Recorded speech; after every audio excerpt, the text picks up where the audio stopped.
नमस्कार, मी मधुराज रेसिपी मराठीमध्ये तुम्हा सगळ्यांचं खूप खूप खूप मनापासून स्वागत. तर आज आपण चणा डाळ घातलेली कोबीची भाजी कशी करायची ते पाहूयात. अगदी खूप सोपी आणि झटपट होणारी ही रेसिपी आहे. तर त्यासाठी सगळ्यात आधी मी पॅनमध्ये 1 चमचाभर तेल घातलं आहे आणि ते आपण तेल गरम करून घेऊयात. तेल छान गरम झालं की त्यामध्ये आपण फोडणी घालूयात. त्यासाठी सगळ्यात आधी मोहरी छान अशी तडतडली पाहिजे, नाहीतर मग ती कच्ची लागते. मोहरी छान तडतडली की मग जिरं, थोडंसं हिंग, त्यानंतर लसूण. साधारण 7 ते 8 लसणाच्या पाकळ्या मी बारीक चिरून घेतल्या आणि हे एक साधारण मिनिटभर आपण परतून घ्यायचं.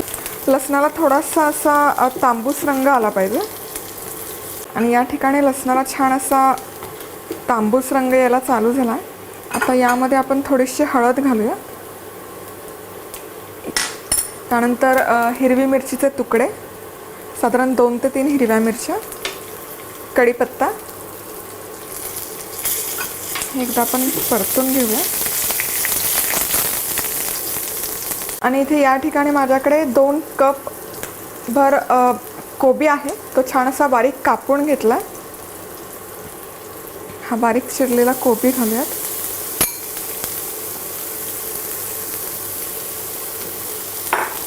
त्यानंतर माझ्याकडे इथे साधारण एक अर्धा वाटी चणा डाळ आहे. तर या ठिकाणी मी चणा डाळ साधारण 4 ते 5 तास पाण्यामध्ये भिजवून घेतली आहे. कच्ची चणा डाळ नाही आहे ही, हरभरा डाळ. त्यानंतर मीठ आणि हे आता व्यवस्थित मिक्स करून घेऊया.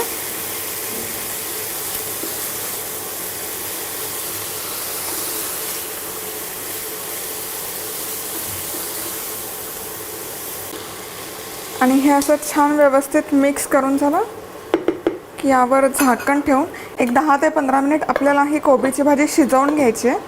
आपण यामध्ये मीठ घातलं आहे आणि कोबीला त्याचं अंगचंच पाणी भरपूर सुटतं, त्यामुळे पाणी घालायची गरज अजिबात नाही आहे. या ठिकाणी भाजी मी साधारण एक 10 मिनिट शिजवून घेतली आहे.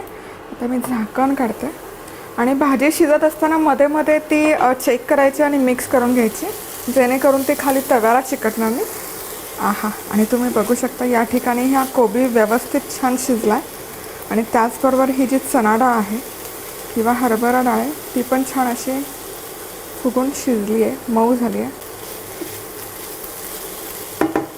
आणि आता सगळ्यात शेवटी यामध्ये आपण कोथिंबीर घालणार आहोत गार्निशसाठी. आता मी गॅस बंद करते आणि या ठिकाणी आपली ही कोबीची भाजी तयार आहे.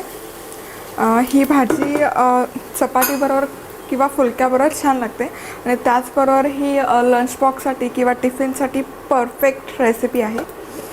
तर कशी वाटली तुम्हाला ही आजची कोबीच्या भाजीची रेसिपी? तुम्हाला जर ही आजची रेसिपी आवडली असेल तर तुम्ही प्लीज हा व्हिडिओ लाईक करा. त्याचबरोबर तुमच्या काही प्रतिक्रिया असतील, काही प्रश्न असतील तर ते तुम्ही खाली कमेंट बॉक्समध्ये नोंदवू शकता. त्याचबरोबर तुम्ही माझं हे यूट्यूबचं Madhura's recipe Marathi channel subscribe करू शकता. सगळ्यात महत्त्वाचं म्हणजे हे निःशुल्क आहे, फ्री आहे, फुकट आहे. आणि जेव्हा केव्हा मी एखादी नवीन रेसिपी किंवा पदार्थ यूट्यूबवर पोस्ट करेल तेव्हा सगळ्यात आधी ते तुम्हाला कळेल. तर आज वेळात वेळ काढून तुम्ही ही माझी आजची रेसिपी पाहिल्याबद्दल तुम्हा सगळ्यांचे खूप खूप खूप मनापासून धन्यवाद. पुन्हा भेटूया अशाच एका छानशा रेसिपीबरोबर. तोपर्यंत मस्त रहा, खुश रहा, आनंदी रहा आणि सगळ्यात महत्त्वाचं खात राहा.